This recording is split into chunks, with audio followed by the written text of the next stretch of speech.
Bem, pessoal, vamos lá. Hoje eu vou fazer um papel invertido aqui, né? Geralmente é o Rogério que costuma introduzir, né? O convidado e tudo mais, mas como hoje a gente vai ouvir um pouquinho da história do Rogério, eu estou fazendo o papel do Rogério aqui. Claro, mais bonito, mais simpático, mais forte. Então, vamos lá, Rogério. Conte um pouquinho mais da sua história para que o pessoal que nos assiste aí semanalmente possam conhecer um pouquinho mais do Rogério. Tanto do Rogério que chegou até hoje aqui, né, os desafios, oportunidades que encontraram na vida, como que superou esses desafios e está aqui hoje com a gente aqui nessa empreitada aí do podcast. Vamos lá, vou começar do começo, né? Assim, eu sou natural do Rio de Janeiro, né? Sou carioca mesmo, da Gema. Da Gema? Da Gema. O que é da Gema? Nasci na capital. Aqui, né? Carioca da Gema, o pessoal fala que assim, carioca da Gema é quem nasce em São Cristóvão, que era porque o São Cristóvão é a gema da cidade do Rio de Janeiro. Por isso o pessoal fala. De ser. Mas, assim, vai lá, para centro. Também. Tudo, né? Então, mas eu nasci em Bom Sucesso, né? Quase do lado ali de São Cristóvão. Então, pode ser também. Então, assim, tudo bem, eu aceito. Então, assim, eu nasci no Rio, fui criado lá. E a minha infância, né, desde que eu me lembro por gente, a minha infância nunca foi fácil. Eu nunca tive vida fácil. Meus pais, eles trabalhavam arduamente para poder levar o pão para casa, né? Eles faziam o quê? Então, minha mãe sempre foi do lar e meu pai, ele vendia lanche na rua, assim. Minha mãe fazia salgadinho em casa, né? Salgadinho, suco e tal. E aí meu pai pegava e ia vender na rua, vendia nas lojas que tinha, né? Tinha uma fábrica de válvulas lá perto também. Aí ele rodava ali, o bairro para quem conhece o Rio, né? Penha, Olaria, Ramos, rodava tudo de bicicleta. E uma área nem um pouco segura, né? Nem um pouco seguro, mas naquela época era mais tranquilo. Assim é. Nasci em 83, então sou bem velho. Obrigado, tá? Eu sou de 83. Aquela época ainda dava pra fazer Aquela época ainda dava, no 88, 89 ali, né? Então era tranquilo, até 90. Aí em 90... Ainda era regime militar, né? Final do regime militar, é verdade, cara. É verdade. Então, assim, e aí eu lembro que teve uma época que meu pai começou a me levar para vender salgadinho com ele. Ele conhecia o dono de uma lojinha lá, né? E aí esse cara dessa lojinha botou um ponto lá para ele botar lá as coisinhas dele para vender lá e tal. E eu ficava lá, de manhã, né? Que eu estudava à tarde. E aí eu ficava lá, tal, atendia as pessoas e tal. E aí depois lá na barra para frente eu vou contar o porquê que isso para mim foi muito bom. Sem dúvida. Né? Já estava vendendo, já estava negociando. Exatamente. Então ali eu já vendia, com as pessoas, já conversava com as pessoas, já lidava com gente. Então, assim, isso aí para mim foi um... fundamental, ainda mais nessa idade sua. Então, você devia ter o quê? 10 para 12 anos? Por aí, 9, 10 anos mais ou menos. Era novo. É a maior escola que você poderia ter tido. Exatamente. E aí eu lembro que minha mãe e meu pai decidiram abrir uma lanchonete no quintal de casa. E aí abriu, na época tinha 3 escolas lá perto de casa, né? Inclusive uma das escolas era normalista, né? E aí as menininhas da escola chegavam lá, queria pedir o lanche e tal, aquelas coisas todas. Eu queria atender, né? Sem segundas intenções, claro, né? E aí eu ajudava, né? A questão do atendimento. Mãe e tal. Fulana quer um sanduíche assim, assado e tal. Então, assim, desde que eu me lembro, na minha infância, eu sempre ajudei meus pais em relação à questão de trazer o dinheiro para casa, né?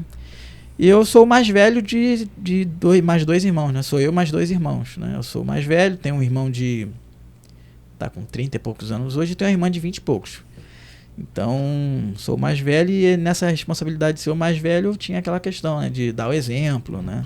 Deixa eu cortar você rapidinho, que eu estava tentando lembrar aqui. E você estava chegando já na parte de dar o exemplo. Mas aí, como você abriu a lanchonete, eu lembro de uma história que eu ouvi.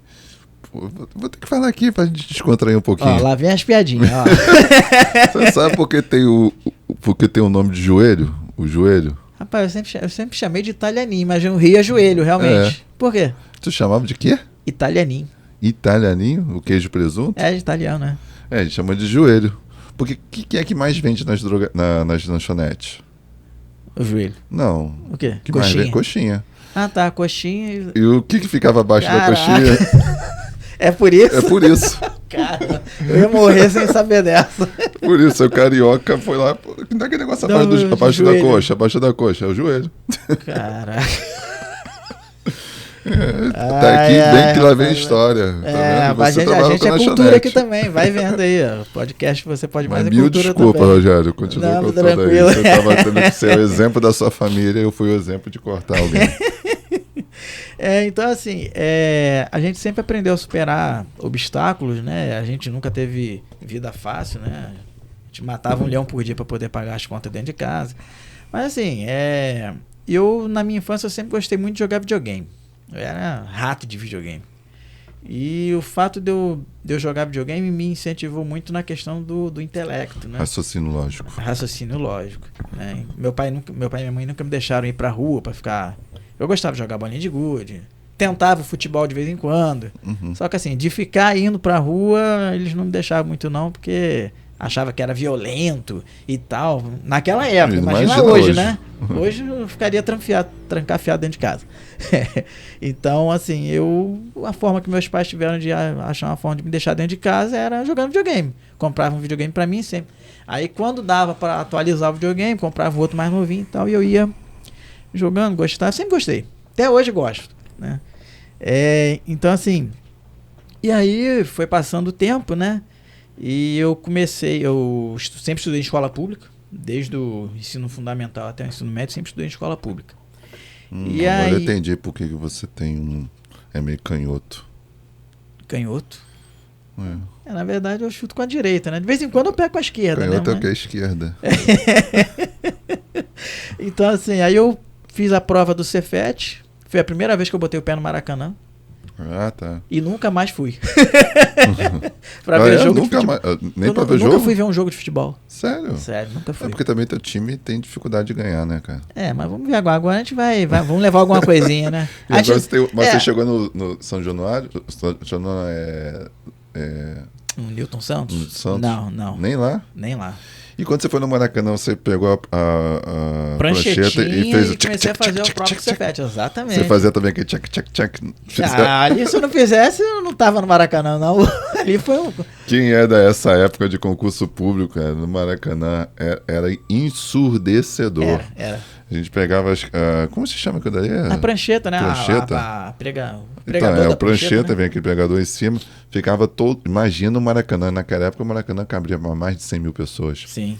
Imagina quase 100 mil pessoas. Assim, É ensurdecedor. Mas é até legal, cara. É bom que dá uma descontraída, né? Foi legal. Então foi um período legal, eu fiz a prova do Cefet, infelizmente não consegui passar, mas fiz a prova da FATEC na época, que estava em alta também, né? O surgimento aí das escolas técnicas estaduais no Rio de Janeiro. E aí eu fiz a prova para fazer eletrônica. Que arrependimento. Aí eu fiz um ano de eletrônica. Foi mexer com força. Foi o ano... Não é bem assim, não. Aí eu saí de eletrônica e fui fazer mecânica. Né? Que era uma coisa mais grosseira, mais nobre, né? Mas esse ano que eu fiz eletrônica foi o ano mais negro da minha vida, quase que eu repito de ano. Porque eu matava aula para ir pra praia, matava aula para jogar fliperama, e a questão de ter jogado videogame, aí pronto, eu ia pra escola sozinho, pronto, aí eu começava a matar aula para jogar fliperama, para ir pra praia. E você deve ao fato de quase ter sido reprovado por causa disso, não porque você não gostava da matéria. Não. Fui quase reprovado em quase todas as matérias, menos em inglês. Porque eu fazia curso de inglês, né? Então, ser reprovado no inglês ia Então, ser... nessa época, vocês já estavam ficando bem também, né? A tua família já fazia curso de inglês, tinha videogame em casa. Sim. A minha avó ajudava também a pagar o curso de inglês, né? Minha avó, ela tinha... A lanchonete, então, melhorou a qualidade de vida de vocês. Sim. Mas aí, um ano depois que eu saí da escola técnica, aí fechou e aí... Enfim, aí veio uma crise lá, que aí não deu pra dar continuidade. Bom, aí beleza, naquele ano que eu quase repito, chegou no final do ano, já estava em prova final em todas as matérias. Falei, não, cara, eu tenho que fazer alguma coisa. Aí eu comecei a pegar, estudar com afinco, me dedicar e tal. E aí me livrei, não repeti de ano. Naquela época, acredite se quiser, a gente repetia de ano. Hoje em dia não tem mais isso, né?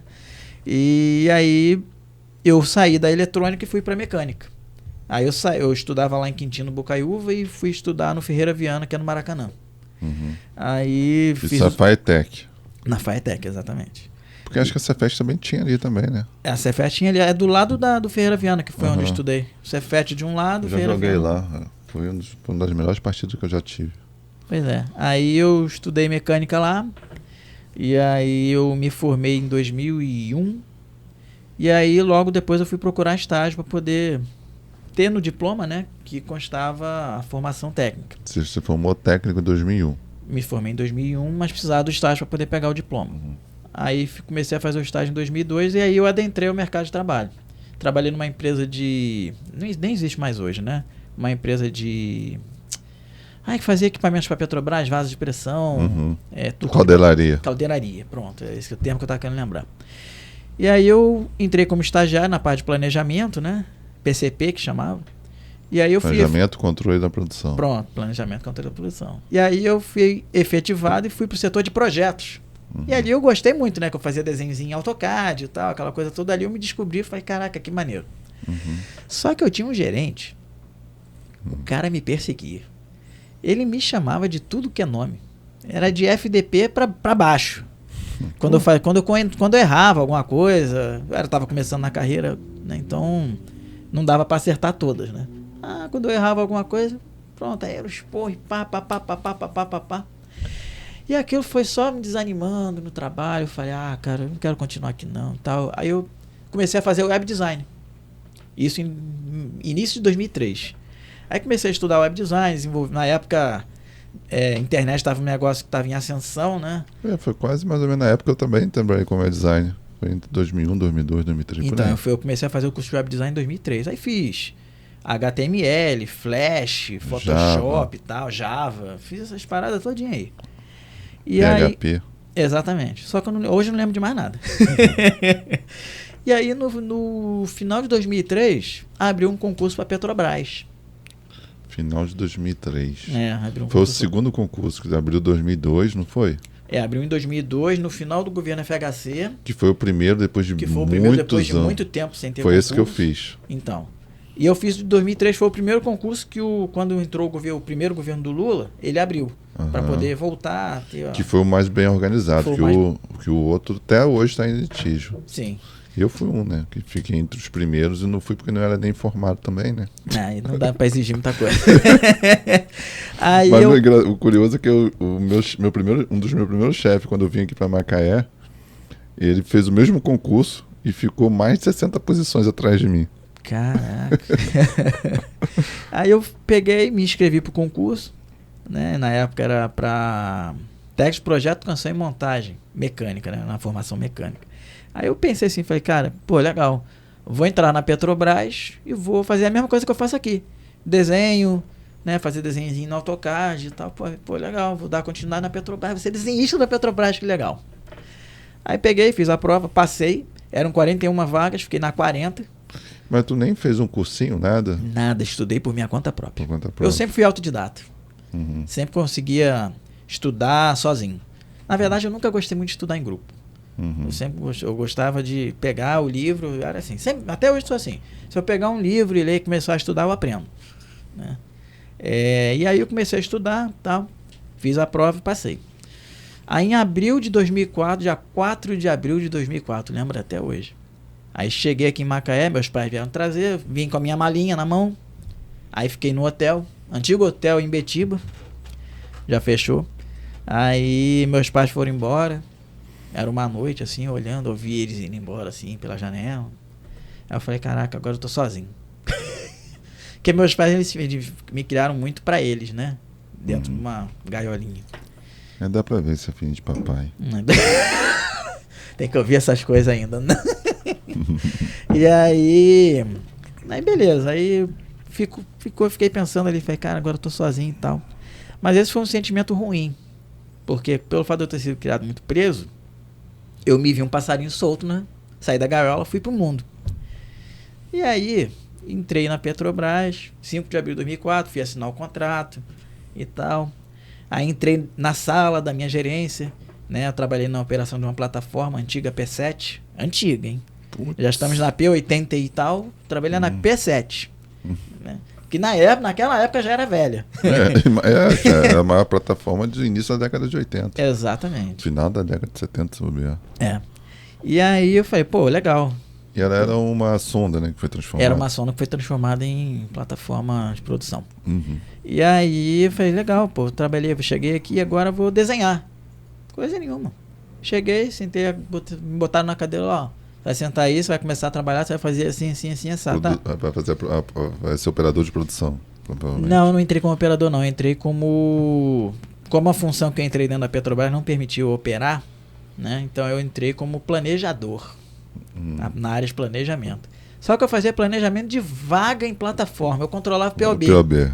Cara, era um saco controlar a vaga. E vinha gente toda hora. Pô, Rogério, eu quero vaga para embarcar, tantas vagas, não sei o que, tal período. Cara, era uma matemática de doido que você tinha que fazer para poder chegar e não lotar o POB. E teve uma vez que eu fazendo esse controle, né, tava no início, né? A plataforma só cabia 150 pessoas. Aí no meu controle, eu que autorizava... Só 150, né? Só 150. Pensa que é uma plataforma desse tamanho. Nem as maiores hoje cabem 150. Para saber quantas pessoas de pessoa é bota. Pois é. E essa P7 era pequenininha. E cabia 150. Então, e a gente está falando de plataformas que são 4 vezes maior do que ela e não cabe 150. E aí eu consegui a façanha de colocar 153 pessoas a bordo. 150. Nossa. Pensa. Além de ser uma doideira do ponto de vista de logística, né, de camarote e tudo mais, é um risco enorme, né? Teve gente tendo que fazer cama quente, infelizmente. No dia seguinte regularizou. Porque a Marinha pega um negócio assim e dá um... Dá ruim, não. Aí deu ruim pra mim, né? Menos de um ano de Petrobras. E aí o gerente me chamou lá na sala. Pô, já, o que tu fez? Aí vou explicar o quê? Aí enfim, deu ruim. Aí tomei aquele esporrozinho básico. Mas não chegou a tomar represália por causa de sanções? Não tomei não. Até porque só tinha um ano, acontece. Né? Mas aí assim... E assim, o errar também é o GPLAT, no caso, né? De deixar sempre no limite tudo. A Petrobras sempre trabalhou dentro do limite e era me imposto dessa forma, trabalhar dentro do limite. Eu acabei errando, mas... Enfim, mas aí por que eu tô contando esse caso? Esse erro meu me fez pensar o seguinte, falei, cara, eu preciso aprender a me planejar melhor. E aí eu comecei a estudar mais Excel. Aí entrou de novo a questão do autodidata. Comecei a aprender Excel por conta própria. Ficava lá no trabalho até mais tarde.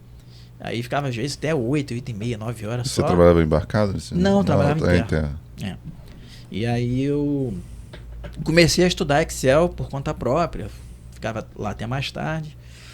E aí eu fiz uma planilhazinha que o gerente gostou, que eu automatizei a parada toda. Tipo assim, quando dava o excesso, né, lá pra frente, vai dar excesso. Já dava um sinal vermelhão lá na frente. Já dava um vermelhão lá na frente. E aquilo, anos depois, evoluiu para um sistema dentro da Petrobras, que foi para controle de POB. Né? Anos depois isso aí, né? Mas assim, quem começou essa parada fui eu. Falei, cara, Aí eu desenvolvi esse negócio, aí o gerente gostou. E eu sempre fui um cara que eu nunca fiquei muito tempo numa mesma gerência. Eu sempre mudava. Não consegui ficar 4 anos numa mesma gerência. Até hoje. Eu sempre mudo. Inclusive, eu tô na gerência que eu tô atualmente, eu vou fazer 3 anos ano que vem. Vamos ver se eu quebro o recorde de 4. Então já tá passando o limite, tá na hora extra. Né? Então, assim, mas assim, foi o início meu da Petrobras, foi um pouquinho conturbado, por conta de eu estar aprendendo, né? Mas essa questão do planejamento ficou para mim, porque foi uma área que eu comecei a gostar de trabalhar. E eu comecei a querer estudar mais.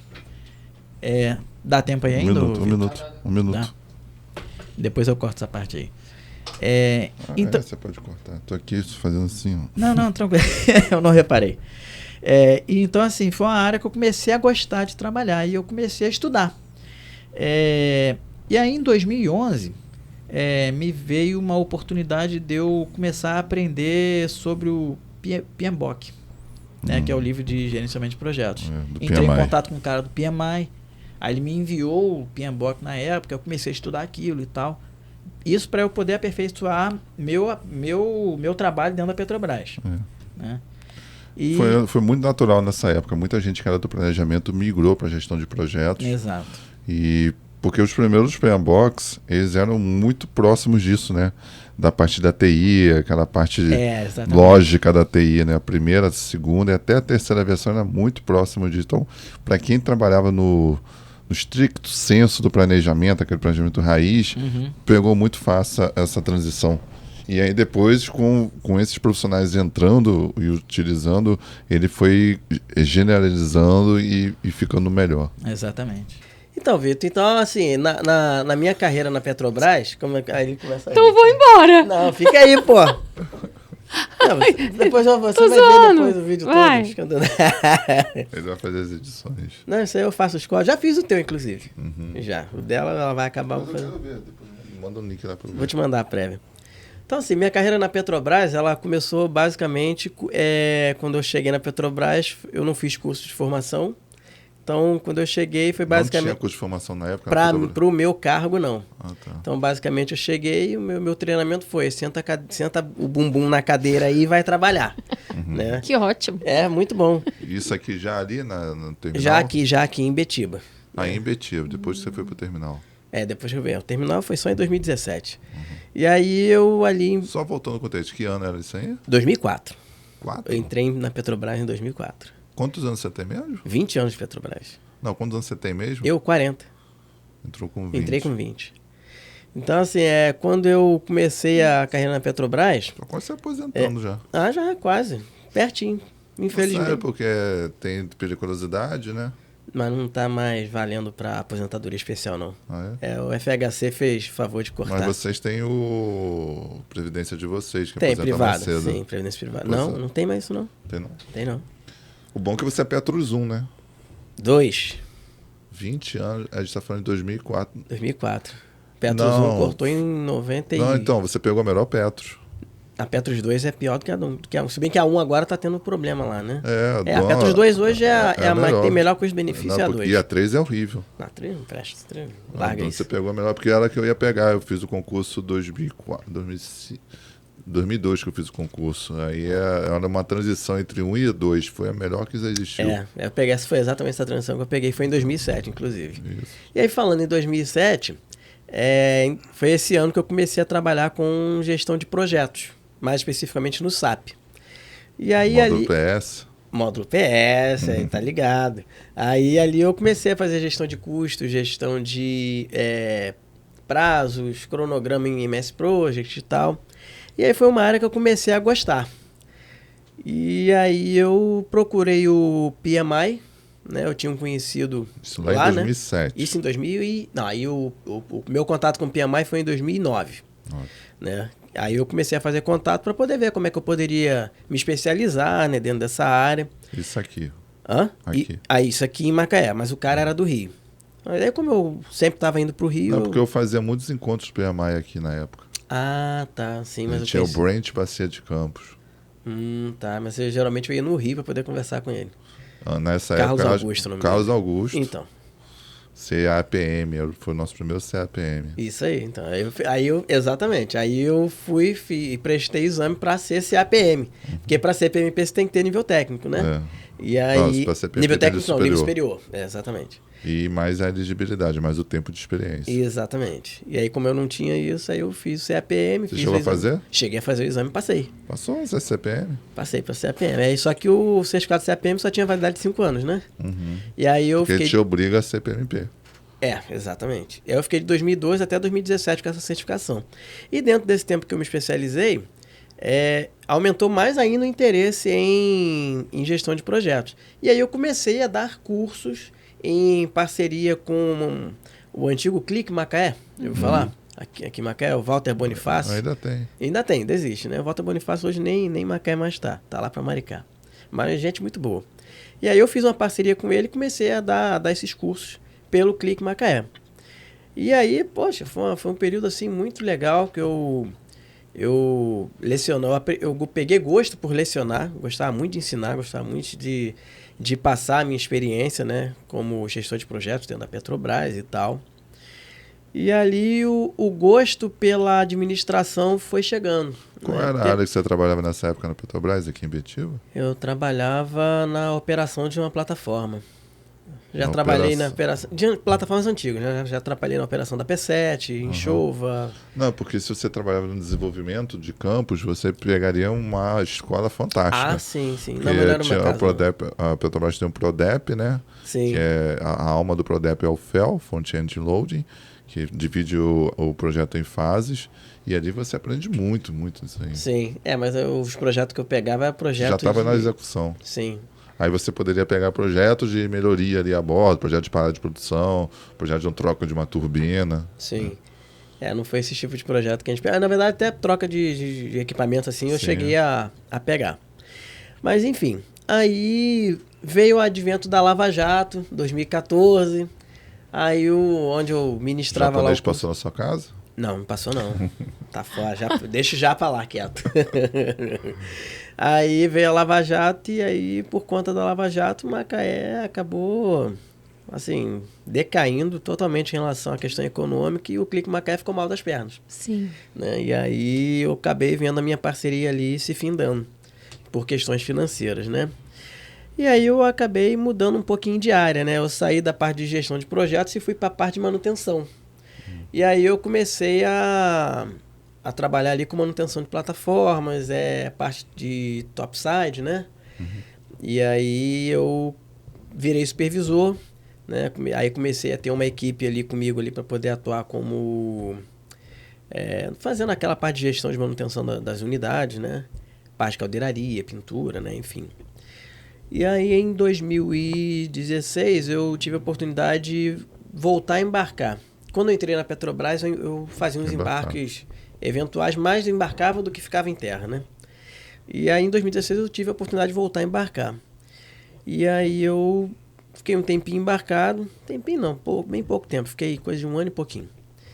Que aí, por conta da Lava Jato também, as gerências de unidades de manutenção e segurança, as OMS, né, os flotéis, estavam se extinguindo, né? Ou seja, o aporte que a Petrobras dava para as OMS, ela estava retirando por conta da crise, né?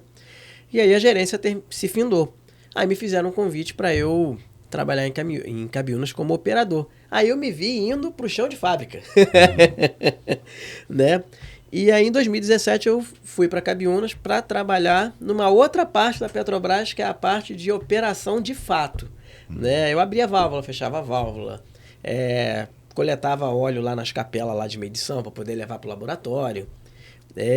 Toda essa parte braçal eu fazia. Então, quer dizer, o meu começo de carreira dentro da Petrobras foi na burocracia. E de 2017 até agora eu tô como chão de fábrica. Na operação. Então, exatamente. Então, assim, a minha carreira na Petrobras ela sempre foi muito flexível. E eu nunca fiquei mais de 4 anos numa gerência. Vamos ver se eu quebro esse recorde, né? Vamos ver, que eu já tô com 2 anos já nessa gerência que eu tô agora. E, assim... Mas isso é bom, porque você aprende, você tem uma visão muito grande da empresa. Sim, sim. Não é ruim, não. Né? E lidar também com diferentes... diferentes áreas, né? Áreas, aham. Não, é interessante. E o bom de você pegar esse conhecimento, apesar de tardio, porque seria melhor se fosse antes... É que agora você também vê que você pode se tornar ainda um gestor melhor ainda, porque uma vez que antes você era gestor, fazia os planejamentos, no modo PS, montava o cronograma e tal, com base nas informações que os outros passavam. Hoje você tem uma noção exata, né, do que é trocar uma válvula, trocar os internos, trocar o flange, os estojos, parafusos, o tempo que leva em média, o que equipamento você vai precisar, e você fala de igual para poder montar um planejamento no futuro. Sim, verdade. E aí, falando em questão de gestão, hoje, atualmente, como é que eu estou me conduzindo no mercado? Hoje eu trabalho na Petrobras, não pretendo sair, né? Mas também eu estou com um projeto... Mas há 5 anos você começou a faculdade de administração, se formou... Ah, sim, não cheguei a tocar nisso não, né? Ah, então, verdade. Em 2019 eu comecei a fazer administração, né? Na verdade, lá em 2012, me apaixonei, né? Na verdade, em 2012 eu fazia engenharia de produção. Mas aí eu não tinha mais muito saco para fazer conta, já estava casado, já com filho. Eu falei, quer saber? Não dá mais para fazer. Tomei bomba 2 vezes em cálculo 2, eu falei, não, chega. Vou parar com isso. Aí entre idas e vindas na faculdade, em 2019, eu comecei a fazer administração. E ali eu me encontrei, me apaixonei por administração. Concluí agora, final de 2023. Comecei uma pós agora em consultoria empresarial, que é tudo que tem a ver com um projeto que eu estou começando, de uma empresa de consultoria voltada para pequenos empresários. Então, a empresa que a gente está começando, a gente vai atuar junto aos microempreendedores individuais e às micro e pequenas empresas, com o intuito de ajudar esse segmento a não fechar, ou então aqueles que querem começar a empreender, começarem da forma certa. Então, hoje eu estou com esse projeto, não pretendo sair da Petrobras, né, por conta desse projeto, e estamos aí, né, com esse projeto aí hoje, e vamos seguindo aí, ver até onde Deus vai levar a gente. Não, é um ramo muito bom, você vai ter que se preparar também para os muitos nãos da vida, né? Porque o empresário, infelizmente, o empresário brasileiro, ele sabe da necessidade de ter uma boa consultoria, de apoiá-lo do ponto de vista financeiro, tributário, fiscal. Sim. Só que muitas das vezes ele já está tão enforcado ou com a água no nariz e não consegue nem ver isso. Ou quando ele consegue ver, ele não tem recursos financeiros para contratar a sua consultoria. Então esse é um grande desafio para uma empresa de consultoria empresarial. E a gente vai fazer a diferença porque, assim, a IPM Solution, que é o nome da empresa, ela não pretende arrancar milhares de reais dos pequenos, né? Nossa ideia é trabalhar com um valor que seja possível de um MEI, de um microempreendedor individual, conseguir contratar ali uma consultoria, uma assessoria, de repente. A diferença de consultoria é que a consultoria tem início, meio e fim. A assessoria é uma coisa mais continuada. Foi o que a gente conversou, você vai meio que ter uma mensalidade, né? E a Isso, pessoa vai poder exatamente. contribuindo e te usando ao longo do tempo. Exato. E você também está com uma boa estratégia, que é ter os profissionais que vão ser treinados pela empresa, Isso. Espalhados pelo Brasil, né? Ter pelo menos uma referência em cada estado. Aí, exatamente, essa é a ideia. Isso é interessante, diminui os custos, fica mais próximo do teu cliente e assim, dá uma previsibilidade também para o cliente, né? Porque eu vejo também nos empresários, era uma dor que os empresários sentiam muito, que é, Vitor, vocês consultores vêm aqui, enchem a gente de um monte de informação, um monte de coisa para a gente fazer, eu não tenho tempo nem de cuidar do meu negócio, eu vou fazer esse monte de coisa que vocês mandam a gente fazer. Aí se a gente não faz, o resultado não aparece e a culpa é da gente. É bem isso. Então, assim, tendo essa estratégia sua, eu achei bem acertada, porque é praticamente um relacionamento que você vai criar com o teu cliente. O resultado não vai sair de um dia para o outro, ele vai entender isso, e ao longo do tempo ele vai criando essa maturidade. Isso aí.